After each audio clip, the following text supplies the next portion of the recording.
Oke,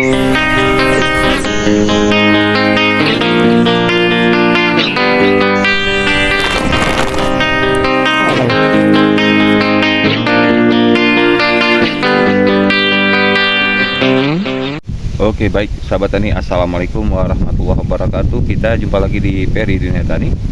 Oke, sebagaimana permintaan dari sahabat kita ya, Bang, tolong sepilkan Bang sumber-sumber dan dasarnya terkena atau datangnya penyakit jamur kupas. Oke, akan kita bahas sahabat tani ya. Ini kita bahas sesuai dari penyuluh pertanian dan sesuai dari penelitian dan para ahli, dan juga dari pendapat para maestro kopi. Oke sahabat tani, kita akan sama-sama belajar dan akan saya bagikan tentang pertama kali dan sumber-sumber jamur kupas itu datang. Oke, bagaimana terlihat ya, buahnya banyak, pol penuh. Ini terjadi di kebun saya sendiri sahabat tani. Nah, oke, ini pohon kopi yang terserang, dan ini ada sebatang pohon kering. Sahabat tani tahu ini pohon apa? Ini pohon alpukat sahabat tani. Alpukat tanaman yang menyimpan inangnya jamur layu fusarium. Ini penemuan terbaru sahabat tani dari hasil penelitian di lab dan penyuluh pertanian sahabat tani.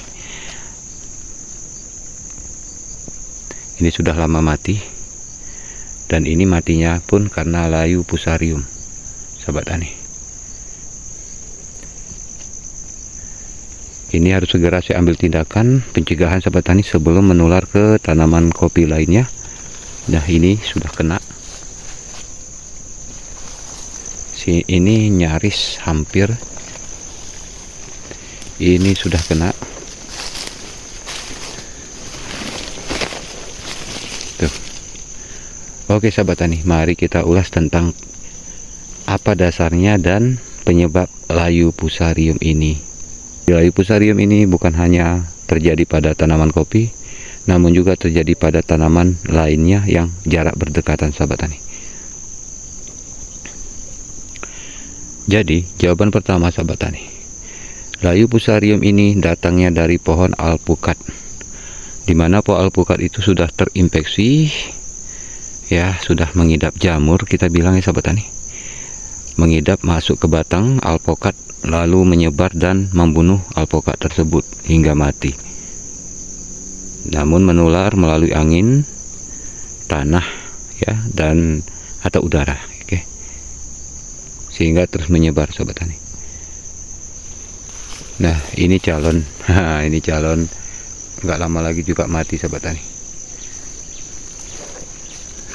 Oke Pak, kenapa nggak ditangani? Nah, kalau sudah seperti ini sahabat tani, tidak jaminan bisa sembuh sahabat tani. Segala penelitian dari lab dan penyuluh pertanian menyatakan bahwa penyakit ini masih belum ada obatnya. Sama seperti mengatasi penyakit keriting pada tanaman cabai, baik cabai rawit maupun cabai besar sahabat tani. Ini penyakit yang sangat menakutkan petani kopi dan petani tanaman lainnya sahabat tani. Penyebab pertama adalah karena pohon alpukat sahabat tani. Jadi bagi sahabat tani yang menanam pohon alpukat, pikir-pikir lagi ya. Nah, lebih baik kalau menanam alpukat, khususkan pohon alpukat semua. Nah, jangan bercampur aduk dengan kopi atau menjadikan alpukat naungan tanaman kopi sahabat tani. Ternyata berbahaya sekali. Oke, itu yang pertama. Yang kedua, tanaman penyebab pembawa layu fusarium adalah ternyata nggak kita sangka adalah ubi kayu atau ubi ya. Nah, ubi kayu ini ternyata juga positif membawa jamur layu fusarium sahabat tani. Nah, jadi harus mikir-mikir lagi kalau kita nanam ubi di tanaman kopi kita. Nah, tapi Pak, ada sebagian kami kok nggak kena Pak. Nah, itu bukan nggak kena, tetapi belum saatnya kena. Penyakit layu fusarium bisa menyerang di lahan apa saja. Nah, selama di situ ada inang atau di situ ada sumbernya ya, sarangnya ya, kita biar lebih gampang kita maksud. Nah, jadi faktor lingkungan itu sebenarnya kalau kami lihat bukan karena faktor bersih atau tidaknya, tetapi memang tanah itu sudah terkontaminasi atau terinfeksi atau bersarangnya layu jamur, ya. Nah, jadi jamur Fusarium ini atau layu Fusarium ini sampai sekarang belum ada secara pasti pengobatannya.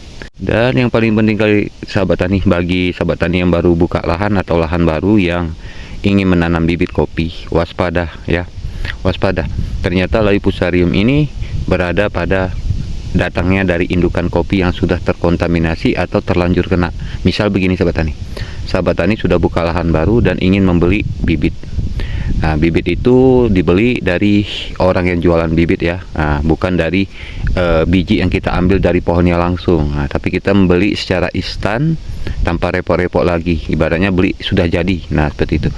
Itu bibit kopi ketika di umur dari 0 sampai ke umur 3 bulan pindah tanam, sampai ke 6 bulan, 8 bulan, sampai setahun 8 bulan kan akan muncul buah tuh sahabat tani.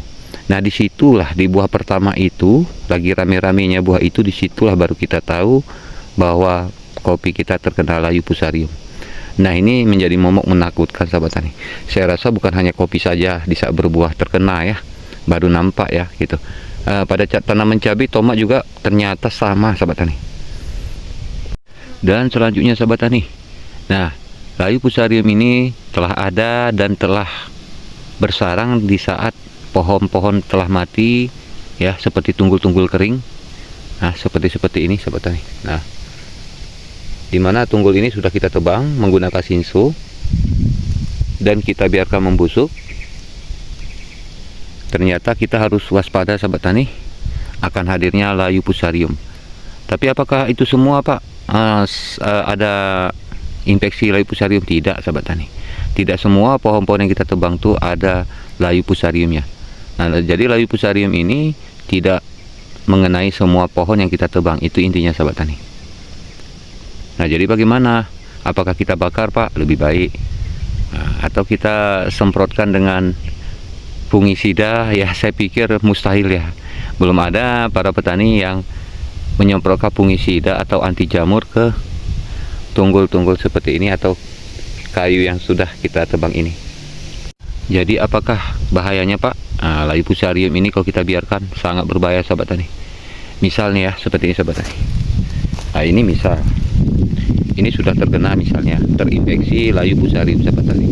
Itu biasa jarak jangkaunya ya, kanan kiri ya, timur barat selatan utara, itu dia jarak jangkaunya bisa sampai 30 meter.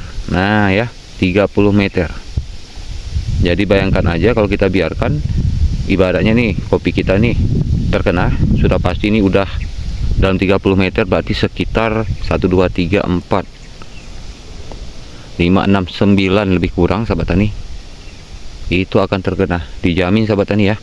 Karena kita sudah juga berkunjung ke lahan teman kita juga, terbukti memang iya sahabat tani. Sifatnya menular. Cara menularnya melalui apa Pak? Ya, melalui angin, tanah ya, dan juga memang faktor lingkungan di situnya. Memang udah dasarnya ada sarangnya begitu ya, sarangnya layu Fusarium sahabat tani. Nah, jadi apa Pak, kalau layu Fusarium ini Pak, apa yang terkena hanya kopi saja? Tidak, seluruh ya, seluruh yang ada di jangkauan sarang layu Fusarium itu akan terkena, baik cabai, kopi, lam toro ya, pisang bahkan sekalipun sahabat tani. Luar biasa ya. Ini memang menjadi momok menakutkan bagi petani-petani seluruhnya, tidak mesti petani kopi saja sahabat tani. Nah, kenapa menjadi momok menakutkan? Karena saat ini belum ada jaminan obatnya sahabat tani. Nah, kalau merek-merek ya sih banyak masuk ya, bisa kita pesan online. Di online kita lihat banyak sekali di situ ya, iklan-iklan yang menawarkan mampu dan ampuh menangani masalah penyakit layu Fusarium.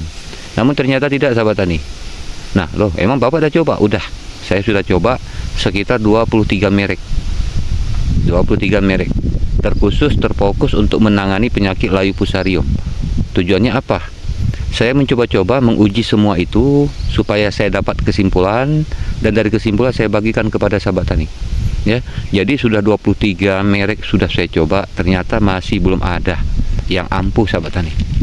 Kalau untuk mengurangi ada Pak? Ada. Nah loh, jadi bagaimana Pak caranya Pak? Ya dicegah sahabat tani. ternyata solusi satu-satunya dicegah. Mencegah lebih baik daripada mengobati, sahabat tani. Nah, jadi layu fusarium ini sama seperti yang dialami oleh petani cabai. Saya yakin petani cabai bagaimanapun caranya untuk mencari solusi menangani layu fusarium masih tidak dapat caranya, sahabat tani. Nah, kalaupun ada dapat caranya, tidak 100% sembuh. Nah, jadi intinya apa? Ya, intinya berarti belum ada jaminan, berarti belum ada obatnya, sahabat tani. Ya, patut kita waspadai, sahabat tani. Jadi Pak, apakah benar Pak tadi masalah kebersihan Pak? Enggak juga ya. Nah, jadi masalah gulma yang tumbuh di sekitar kita ini tidak terlalu berpengaruh, ya. Belum tentu dia itu menjadi inang, belum tentu, sahabat tani. Jadi menjadi inang itu intinya apa? Sewaktu kita buka lahan baru, kita kan nggak tahu ya, sahabat tani, bahwa di lahan baru kita itu rupanya banyak sekali tersembunyi layu atau jamur fusarium tadi, sahabat tani. Ya, siapa yang disalahkan Pak? Ya, tidak ada yang disalahkan. Ya, tidak ada yang disalahkan dan tidak ada yang bersalah. Ya, namanya kita membeli lahan ini, pasti kita bakal mengalami berbagai macam kendala, sahabat tani.